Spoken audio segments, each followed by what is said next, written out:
차트를 분석해주는 남자 셀레아입니다. 오늘 살펴볼 종목은 3기입니다. 차트 살펴보겠습니다.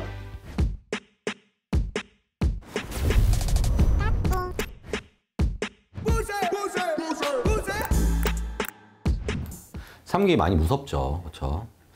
지금 여러 가지 좀 말들이 떠돌고 있어요. 2차전지 나락으로 가고 있다. 2차전지 힘을 못 발휘하고 있다. 물론 시장 상황에 보면 나락으로 가고 있는 게 맞습니다. 여러 가지 요인이 있지만 가장 걸림돌이 되는 거는 그거 같아요. 이제 바이든이 친환경 정책을 펼쳤지만 이제 임기가 얼마 남지 않았고 새롭게 다시 한번 등장하는 인물이 전 대통령이었던 트럼프 대통령이 다시 한번 출마 선언을 한다. 근데 트럼프 대통령이 이런 말 했습니다. 전기차 필요 없다. 전기차 필요 없고 이전에 있었던 가솔린으로 다시 돌리겠다. 석유가 짱이다. 석유 남아두는데 이걸 왜 안 쓰냐. 그래서 2차 전지를 투자하셨던 장기 투자하셨던 분들은 좀 굉장히 좀 두려움에 좀 떨지 않을까 이렇게 생각이 듭니다.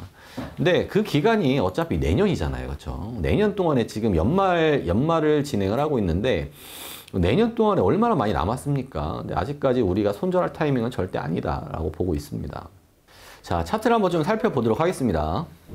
자, 우리가 매수했었던 포인트가 위쪽에서 2,800원 정도 부분이에요. 근데 지금 밑으로 내려온 포인트가 얼마나 떨어졌냐면 대략적으로 한 24% 정도까지 떨어졌어요. 굉장히 무섭죠. 근데 제가 하나 좀 말씀을 드릴게요. 제가 예를 들어서 이런 파동이 있다라고 해볼게요. 이런 파동이 있으면 A파동에 눌림 파동에 다시 한번 내려가 있는 포인트가 1대1 포인트에 보통 잡는단 말이에요. 근데 저는 여기까지 잡습니다. 1.236, 1.382 포인트에서 잡아요. 근데 요게 여기서 만약에 이게 떨어지잖아요. 그럼 이 떨어지는 포인트가 23%예요. 근데 23%에 떨어진다라고 하더라도 위쪽으로 열려있는 포인트가 훨씬 더 많기 때문에 40% 이상 수익을 볼 수 있는 확률이 굉장히 높다. 조금만 참아라, 제발. 이렇게 좀 말씀을 좀 드리고 싶습니다.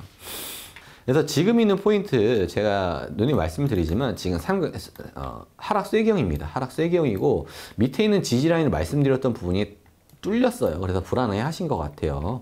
2140원 뚫리면 안 된다라고 말씀드렸는데 뚫려버렸습니다. 버젓이 뚫려버리는데 중요한 거는 RSI가 지금 보시면은 위쪽으로 다이버전스가 만들어져 있고 아래쪽으로 내려오는 캔들이 내려오는 상승형 다이버전스가 만들어져 있습니다. 두 번째 징후 하락 쐐기형 삼각수렴이 좀 만들어져 있습니다. 근데 그런 것을 떠나서 세 번째 징후로 들 수 있는 것들은 지금 2140원 정도의 포인트가 어떤 포인트였는지 이전 차트를 좀 살펴봤으면 좋겠거든요. 이전 차트를 좀 살펴보겠습니다. 지금 빨간색 라인으로 표시를 해놨는데 이전에 한 2021년도 5월달 그리고 2013년도 2월달 이 두 군데 라인을 좀 살펴보게 되면은 예전에 이렇게 더블 바텀이 있은 후에 이제 큰 상승세가 좀 만들어졌었던 라인입니다. 매력적인 구간인 거죠. 근데 여기에서도 보시면 조금 나왔어요. 밑으로 이렇게 조금 나왔다. 여기도 좀 나왔네. 지금 있는 캔들하고 좀 비슷하네요. 그렇죠? 이렇게 좀 나온 다음에 위쪽으로 이제 회복을 하려고 하는 캔들이다. 그리고 밑으로 내렸지만 이렇게 다시 한번 가격을 지키면서 올리려고 했었던 매력적인 구간이다. 근데 이 가격이 지금 다시 한번 왔잖아요. 이 몇 년 전의 가격이 다시 온 겁니까? 2013년에 왔었던 10년 전의 가격이 2020년도에 오고 3년 뒤엔 지금에서야 다시 한번 도달했다. 그러면 매력적인 구간이면은 맞다. 물론 가장 두려워하는 것들이 여기서 그냥 이렇게 가면 어떡해요. 몇 년 동안 고생할 거 아닙니까? 근데 제 개인적인 의견으로는 파동상으로는 어느 정도는 이제 반등할 수 있는 기회는 주어진다라고 보여지고 있고 이 밑에 있는 구간은 떨어질 만한 또 이유가 있는 겁니다. 그래서 어떤 굉장히 악재가 있다든가 뭐 코로나 사태가 터진다든가 이럴 때 떨어지지 코로나 사태만큼 지금 위급한 상황은 아니잖아요. 객관적으로 평가를 했을 때 충분히 반등할 수 있는 기회로 삼고 있고 조금만 홀딩하고 인내하고 좀 참아보자. 아직까지 한 20%대의 마이너스 건이지만 충분하게 2745원까지 돌려줄 수 있을 걸로 저는 생각을 하고 있고 기간은 좀 걸릴지는 모르나 누누이 말씀드리지만 하락수익형 삼각수렴 같은 경우에는 어느 정도 올리다가 갭상하고서 여기서부터 시작해서 이렇게 올려버립니다. 그러니까 지금 안 잡으시는 분들은 절대 이 가격대를 잡으실 수가 없다. 매력적인 구간이다 라고 생각을 합니다.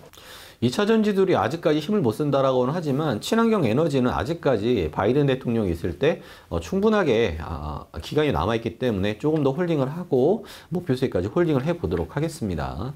무서움에 떨지 말고 조금 더 홀딩을 한번 해보자. 떨어지더라도 떨어지는 기미가 보인다 그러면 그때 손절을 해보도록 하겠습니다. 손절도 완벽하게 손절이 아니라 분할 손절을 할 거예요. 그러니까 너무 무서워하지 말고 조금 인내심을 갖고 기다려보자. 우리에 대한 수익은 밑에 있는 구간에서 공포를 줄 때 사야 되는 게 투자자로서의 가장 힘든 신법입니다. 신법, 심리적인 매매법이 가장 힘들지만 이 구간을 이겨낸다라고 하면 남들이 가지지 못한 수익을 가져갈 수 있기 때문에 이번 계기로 인해서 조금 더 기다려 보면서 가져가도록 하겠습니다. 일단 뉴스에 대한 얘기들이 좀 장기화되면 좋지는 않아요. 그러니까 그 전에 얘기했었던 기준을 잡는 건 어떤 걸 기준 잡으시면 좋을 것 같냐면 원달러가 제가 말씀드렸던 포인트 저항 라인을 뚫고 간다든지 뭐 10년물이나 2년물 미국 국채금리가 고점을 향해서 다시 한번 돌파를 신고가를 갱신을 하고 다시 한번 올라간다든지 이런 징후가 있으면 그때 손절을 하는 게 맞아요. 근데 지금은 아닌 것 같습니다. 지금은 아닌 것 같다. 조금 더 버텨봅시다. 자, 이렇게 좀 요약을 해보도록 하겠습니다. 이것도 마찬가지로 돈이머니 네이버 카페에 지속적으로 업로드를 해드릴 테니까 많은 참여 응원 부탁드리고요. 빠른 대응 원하시는 분들은 가입하셔서 오시면 좀 보시면 좋을 것 같습니다. 유한타증권에서 50만 원 이상 거래하시는 분들께 스타벅스 기프티 쿠폰 추첨을 통해서 증정을 하고 있습니다. 많은 참여 부탁드리고요. 오늘 영상도 도움이 되셨다면 구독과 좋아요 부탁드리겠습니다. 감사합니다.